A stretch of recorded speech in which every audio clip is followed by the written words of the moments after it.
그리고 이제 아까 전에 이제 우리가 계속해서 조금 얘기했습니다만 이제 사법개혁 3법하고 행정통합특별법 이게 지금 원래는 오늘 오후 2시에 열릴 국회 본회의에서 같이 처리할 예정이었었잖아요. 네. 그런데 지금 현재 이 행정통합특별법을 지금 먼저 처리한다는 거죠. 예. 지금 법사위에서 논의가 지금 되고 있는 것으로 지금 알려져 있는데요. 지금 실시간으로 논의가 되고 있습니다. 일단은 어제도 말씀드렸던 것처럼 TK 그러니까 대구 경북하고 광주 전남 두 곳은 문제가 될 거 없습니다. 일단 그것은 진행을 하는 것이고요. 문제는 대전 충남입니다. 대전 충남을 대전지사하고 대전시장과 충남지사가 현재 국민의힘이고 그 두 자치단체장이 반대를 하고 있거든요. 명분은 있습니다. 제도적으로 준비가 안 돼 있다. 그리고 지원을 한다는데 이게 보장이 되느냐 뭐 이런 명분은 있습니다. 그럼에도 불구하고 이 국민의힘 쪽에서는 민주당 쪽에서는 그럼에도 불구하고 이 국민의힘하고 협상을 하겠다. 저 명분을 인정을 하는 겁니다. 어느 정도는. 그래서 협상을 하겠다라고 지금 선회를 한 상황이고요. 오늘 오전 오후까지 해서 이것을 법사위 통과시키고 전격적으로 본회의로 넘길지 아닐지는 좀 두고 봐야 할 것 같습니다. 어제 분위기로만 봤을 때는 사실 기자들은 이 3법이 통과되고 본회의까지 올라가는 것으로 그런 분위기로 알고 있었거든요. 그런데 내부적으로 물밑에서 이야기가 되고 있고요. 국민의힘 지금 올라오는 내용을 보면 국민의힘 쪽에서도 협상의 여지는 있는 것으로 지금 이야기는 하고 있습니다. 왜냐하면 또 이게 만약에 다른 곳은 다 통과가 되고 대전하고 충남만 통과가 안 돼요. 그러면 다른 곳은 정부에서 전폭적으로 지지를 하고 대전하고 충남은 정부에서 이미 이야기했던 지원금이라든가 이런 것들이 내려가지 않으면 이건 또 다른 반전이 생길 수도 있거든요. 그래서 지금 국민의힘에서도 좀 고민을 하고 있는 상황입니다. 그러니까 지금 방법이 두 가지인 거예요. 그러니까 이제 지금 이게 법안 자체는 세 개가 다 따로따로 있는 거예요. 네, 맞습니다. 세 개의 특별법을 한꺼번에 이제 법사위를 거쳐서 한꺼번에 본회의에 올릴지 아니면 일단 그 대구 경북 광주 전남만 먼저 올릴지 이건데 이제 지금 현재로는 같이 다 올리는 쪽으로 지금 하자는 게 이제 민주당 쪽이 주장인 거고 국민의힘도 지금 계속 갈등하고 고민하고 있다는 그 정도로 차원으로 해석하면 되나요? 예, 그러니까 뭐 사실 지금 국민의힘이 반대는 하고 있지만 그 민주당에서도 그렇고 이재명 정부도 그렇고 그러니까 준다니까 약속한다니까를 계속 반복을 하고 있고 이쪽에서는 달라니까거든요. 그러니까 어떻게 보면 좀 그 국민의힘 쪽에서 요구하는 어떤 그 요구안들 지원금이 제대로 확약이 되느냐 제도가 제대로 준비가 되느냐의 문제는 실제로 시행하는 쪽에서도 준비의 여하에 따라서 달라질 수도 있고 이걸 뭐 쉽게 해결될 수도 있는 문제인 것 같습니다. 그러니까 이 이면에는 제가 좀 길게 말씀드렸습니다만 이 이면에는 정치공학적인 분석 이걸 합쳐놓으면 강훈실 실장이 오고 이 전체 판이 진짜 다 민주당으로 넘어가는 거 아니냐 분위기가 이런 우려를 국민의힘이 하고 있는 것을 시민들이 알고 있고 국민의힘 내부에서도 이미 알고 있기 때문에 점점 더 협상 여지는 좀 줄어들고 있고 그러니까 그런 상황입니다. 저도 이제 이걸 그 특별법을 누가 이걸 다 하나하나 다 뜯어보겠습니까? 맞습니다. 일반 국민들이. 근데 이제 그냥 상식적인 의문은 그거예요. 그러면 준비가 부족하다면 그럼 대구 경북하고 광주 전남은 준비가 잘 됐나? 왜 대전 충남만 왜 준비가 부족하지? 그리고 못 믿겠다는데 왜 그럼 대구 경북하고 광주 전남 어떻게 믿을 수 있지? 이게 법이 좀 많이 다른가요? 아닙니다. 그러니까 이게 물론 변호사님도 좀 추가해 설명해 주시겠습니다만 일종의 개문발차와 같습니다. 그러니까 모든 제도를 준비해놓고 시작할 수는 없거든요. 바꿔 말씀드리면 개문발차인데 그나마 준비되어 있었던 것은 오히려 대전 충남입니다. 왜냐하면 대전 충남은 그렇죠. 국민의힘이 먼저 주장을 했거든요. 그러니까 국민의힘에서 협조만 해주면 훨씬 더 진도가 빠르게 나갈 수 있는 그런 상황입니다. 이미 준비가 돼 있기 때문에 준비는 모두 안 돼 있습니다. 다만 준비 정도에 따라서는 대전 충남이 오히려 더 준비가 돼 있을 수 있다.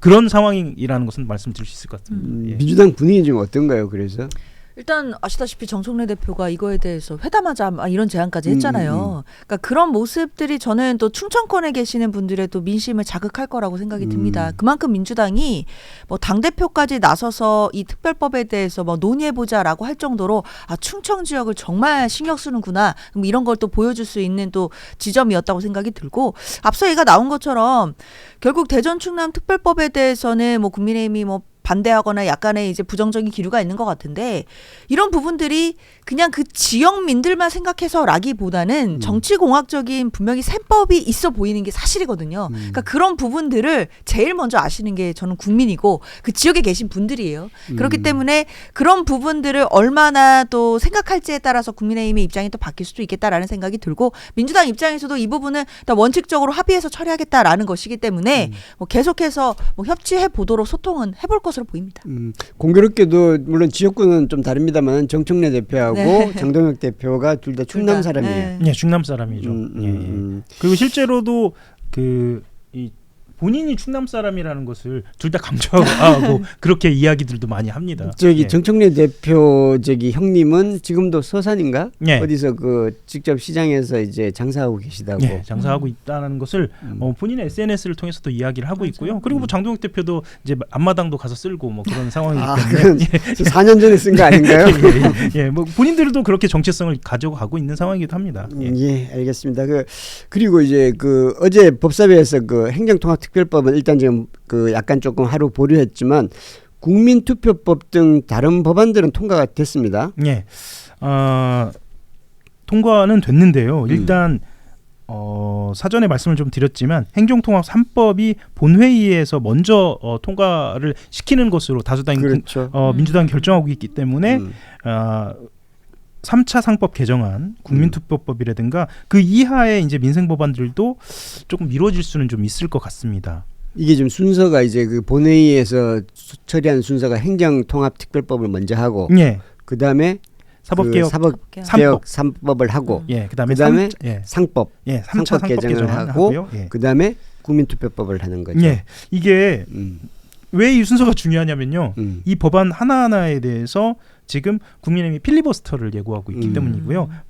이미 다 필리버스터에 대해서는 좀 우리 청취자분들 많이 아시겠습니다만 일단 필리버스터를 시작하면 하루는 멈춰지거든요. 24시간. 예, 하루가 멈춰지기 때문에 아마 순차적으로 진행은 될 것 같습니다. 그러면 개별 법안에 대해서 24시간 이렇게 되는 건가요? 지금 상황으로서는 국민의힘은 모두 필리버스터를 하고 하겠다라고 밝힌 상태고 이게 3월 3일 연속 본회의거든요. 3월까지 아마 지연이 되지 않을까라는 우려는 좀 하고 있습니다. 그럼에도 불구하고 국민의힘 내부에서도 지금 당장 국민의힘이 이 지방선거 로드맵 어떻게 짤지도 좀 정해져 있지는 않은데 이렇게까지 민생 법안 붙잡으면 지난주에 급전직하기 시작한 여론조사에서의 어떤 지지율 때문에 더 이상 버티지 못한다는 이야기도 분명히 좀 나오고 있습니다. 근데 이 중에서 행정통합특별법이라든지 예. 그 3차 상법 개정안 이런 것들은 특히 3차 상법 개정안은 이게 주가하고도 좀 맞물려 있어가지고 예. 이런 부분은 여론에 크게 도움이 안 될 수도 있을 것 같은데. 예, 뭐 3차 상법 개정안 같은 경우에는 사실은 이 국민 모두가 바라고 있는 주가 6천 시대 또 열 수도 그렇죠. 있는 계기가 될 수 있다. 이거는 뭐 여야 모두 공이 갖고 있는 생각이기 때문에 부담을 많이 갖고 있습니다. 그래서도 아마 민주당은 전략적으로 3차 상법 개정안을 행정통합 3법, 사법개혁 3법 뒤에 놓은 것으로 그렇게도 좀 보입니다. 예, 앞에 있는 법안들을 좀 압박을 하고요. 그 다음에 이것을 처리하겠다. 다만 이 상법 개정안을 더 앞으로 가져가서 6천 시대를 좀 더 당길 계기가 될 수 있지는 않을까 이런 이야기도 좀 나옵니다. 예. 그리고 지금 국민투표법을 통과했다고 하더라도 예. 이번 지방선거 때 국민투표법을 국민투표까지 같이 개헌 국민투표까지 같이 하기는 좀 쉽지 않겠죠? 이게 일단 국민투표법이 왜 지금 문제가 되냐면 2014년 헌법재판소 결정 굉장히 오래된 얘기입니다. 그러니까 이제 결정으로 이번에 이제 개정을 해야 하는 상황이고요. 간단하게 좀 말씀드리면 현재 주민등록이 돼 있거나 재외국민으로서 국내 거소 신고돼 있는 투표권자만이 투표인 명부에 올리기로 한 조항 이게 문제거든요. 이게 문제여서 실제로 재외국민 국민투표를 보장하는 내용을 담아서 개정안을 가야 하고 국민의힘은 날치기 처리는 안 된다라고 지금 반대를 해온 상황입니다. 말씀하셨던 것처럼 일정으로 좀 조율을 해보자면 5월 11일까지는 개헌안이 국회를 통과해야 지방선거에서 개헌 국민투표 동시 실시가 가능한데 쉽지 않아 보이겠네요. 일정상으로는 좀 원포인트 개헌 정도면 모를까. 어려울 것 같습니다. 예, 알겠습니다. 그게 아마 이제 그 재외 국민들한테는 예전에는 투표권을 주지 않았었는데 재외 국민들한테 투표권을 주면서 왜 투표권을 주면서 국민 투표는 할 수 없도록 하느냐 이제 그 부분 때문에 그거 이제 위헌 판결이 났던 거고 그걸 이번에 바로 잡아야 된다기 때문에 이제 이 국민투표법 개정안이 통과가 되는 거죠. 그러니까 모든 거를 정치공학적으로 보지 않고 그냥 순리대로만 생각하면 쉽게 해결이 되는데 사실은 국민투표법뿐만 아니라 행정통합 3법이나 사법개혁 3법 모두 다 정치공학적인 판단들이 섞여 있기 때문에 좀 지체가 되고 있는 측면도 좀 있는 것 같습니다. 그리고 어제 법사위에서 이것만 하나 더 보고 가죠. 이제 내란 외환죄를 저지른 자에 대한 대통령 사면권을 제한하는 사면금지법 논의 그걸 하긴 했었는데 결국 일단은 결론은 내리지 않았습니다. 네, 이게 실제로 사면권이 대통령 권한이다라는 것 때문이거든요. 그래서 또 이제 또 하나의 문제는 내란 외환죄에 대해서만 제한하는 거 이게 이제 위헌 소지가 있다라는 뭐 주장이 좀 있어서 이거에 대해서는 굳이 뭐 저 민주당에서도 밀어붙이지 않고 법무부라든가 다시 이야기를 좀 들어보겠다 이렇게 판단을 좀 한 것 같습니다. 이게 아마 윤석열 재판 관련된 것 같은데 이거 어떻게 봐야 됩니까? 이게 법적으로는. 근데 물론 헌법상 대통령 권한인 건 맞아요. 근데 이제 헌법에서 뭐 사면 감형 복권에 관한 상황은 법률로 정한다라고 돼 있거든요. 그러니까 그 얘기는 헌법에서 사면법 그렇죠.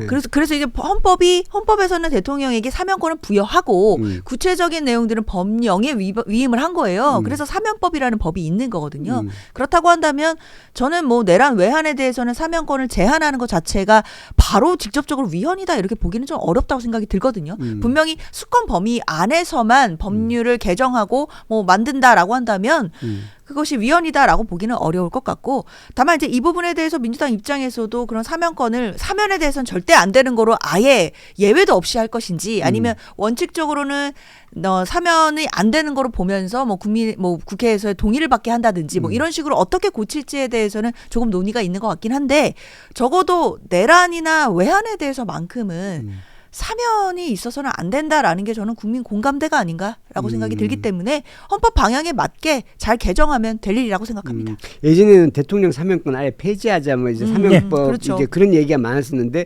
지금은 사면권을 보장한다 하더라도 내란 외환에 대해서는 제한하자라는 건데 그런데 사면권은 대통령 권한인데 이걸 제한하면 헌법을 바꿔야 된다 이렇게 주장하시는 분들이 있는데 정말 변호사님 말씀하신 것처럼 사면권은 사면 법률에 의한 거니까 그 법률을 바꾸면 된다는 건데 저는 듣고 보니까 변호사님 말이 맞는 것 같은데 제가 오히려 법을 잘 모르지만 그러니까 이게 정치공학적으로 해석을 하고 자꾸 이거를 지금 현재 정치 상황하고에 결부시켜서 그런 측면들도 있는데요. 그렇죠. 심플하게 생각하면 그냥 말씀하신 것처럼 변문적으로 해석하면 또 쉽게 해결될 수 있는 문제인 것 같습니다. 이게 아마 이제 그 윤석열에 대한 이제 그 1996년도 지난번에 한번 이준재 의원 나왔을 때도 얘기했는데 1996년도에 전노 1심 재판 내란 재판 나왔을 때 그때 대부분 많은 사설들이 사면은 안 됐다.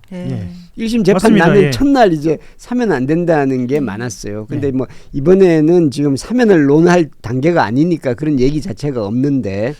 아니 그렇기도 하고요. 사실은 이제 이런 측면도 있는 것 같습니다. 민주당 내에서는 국민적 여론이 윤석열은 사면 안 된다라는 것이 압도적인 상황이기 때문에 굳이 이것을 밀어붙일 필요도 또한 없는 거죠. 그러니까 이거는 정무적으로 그렇습니다. 다른 법률 같은 경우에는 오히려 논쟁적이기 때문에 빨리 합의하고 그래서 일정을 맞춰가야 하는데 이 논의 같은 경우에는 어차피 지금 항소를 가 있고 2심, 3심도 있고 이적죄와 관련된 재판도 진행 중이고 그렇기 때문에 조금 더 정무적으로 여유 있게 가지고 갈 필요도 있다.